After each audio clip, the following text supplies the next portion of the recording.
And now stand by for adventure. 3, 2, 1. In the exciting story of the Earth from outer space.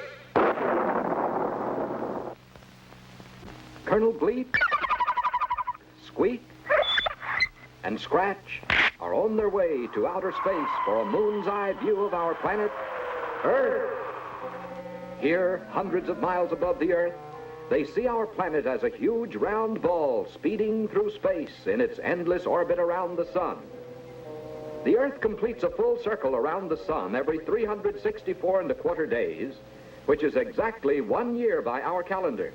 And as it moves, it also spins completely around, once every 24 hours, 1 full day by our clock. This means only half of the Earth faces the brilliance of the sun at a time, that side being aglow with daylight. But as that side turns from the sun, the daylight fades into the darkness we call night. Woo! Woo! Billions of years ago, the Earth was probably blazing hot, like the sun. But through the ages, its surface has gradually cooled to form the rock, soil, and salty oceans we know and live upon today. But if Bleep and his friends were to remove a slice from our Earth, like a piece of melon, inside they would discover a center of fiery, molten rock. Yes, no matter how you look at it, from the ground or from deep in outer space, this Earth of ours is an exciting place for Bleep, Squeak, and Scratch to investigate.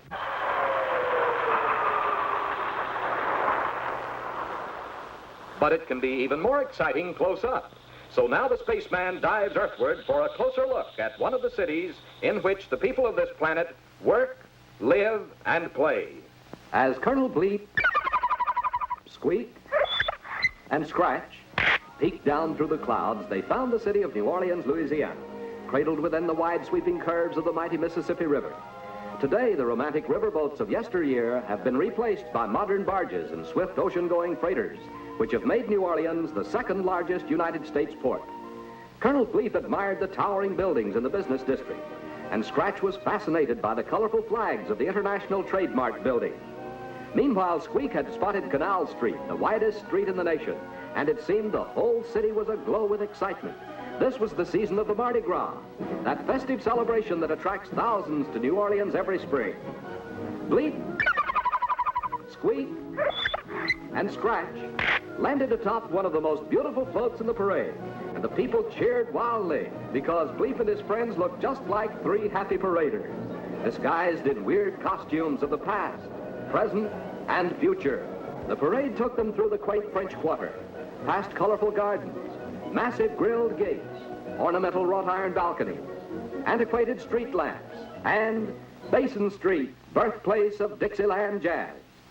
But for Scratch, the best thing of all was sampling the chef's prize Creole cooking in the world-famous New Orleans restaurant. Yes, New Orleans is a picturesque and exciting city for Bleep, Squeak, and Scratch